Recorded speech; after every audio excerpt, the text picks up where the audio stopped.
দিতে হবে লাউ ঘন্ট কালো জিরে কাঁচা লঙ্কা দিয়ে আর পনিরের মানে কষা হবে। তা আমি লাউটাকে বসানোর জন্য কালো জিরে আর শুকনো লঙ্কা ফোড়ন দিয়ে দিচ্ছি।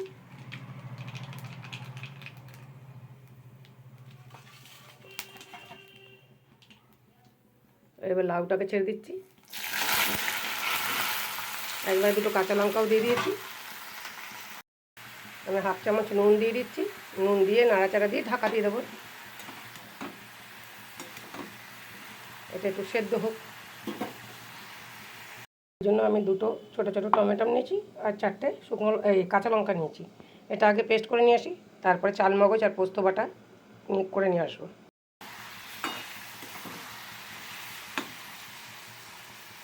লাউটা একটু নাড়াচাড়া দিয়ে নামাতে হবে এরকমভাবে।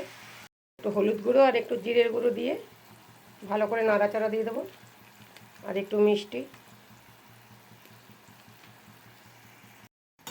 খুব ভালো করে নাড়াচাড়া দিয়ে আমি এটাকে নামিয়ে দিচ্ছি।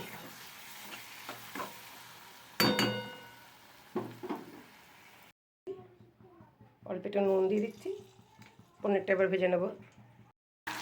নুনটা দেওয়ার কারণ হচ্ছে পনিরের মধ্যে নুনটা ঢুকে যাবে।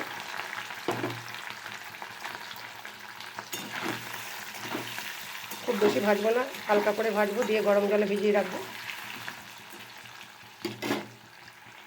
আমি তুলে নিচ্ছি এক এক করে, ভাজা হয়ে গেছে।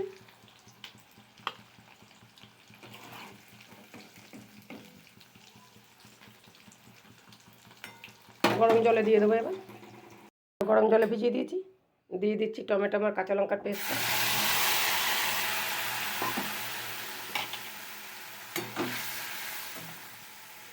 মধ্যে আমি এক এক করে আরও একটু নুন দিয়ে দিচ্ছি,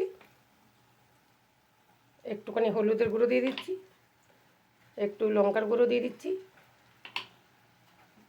একটু মিষ্টি দিয়ে দিচ্ছি,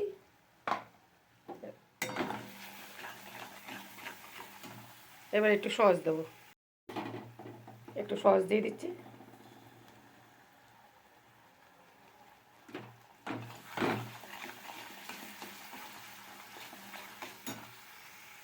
চাল মগজ আর পোস্ত বাটা দিয়ে দিচ্ছি।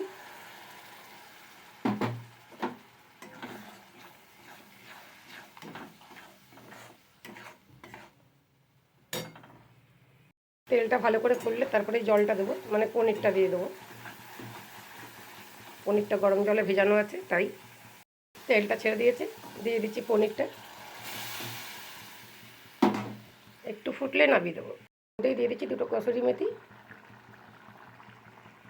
যদি ভালো লাগে তাহলে একটা লাইক, একটা কমেন্ট, একটা শেয়ার করে দেবেন, একটা সাবস্ক্রাইব করতে ভুলবেন না। দিয়ে দিচ্ছি দুটো ধনে পাতা। ফেলছি আর এই হচ্ছে পনির। ধন্যবাদ।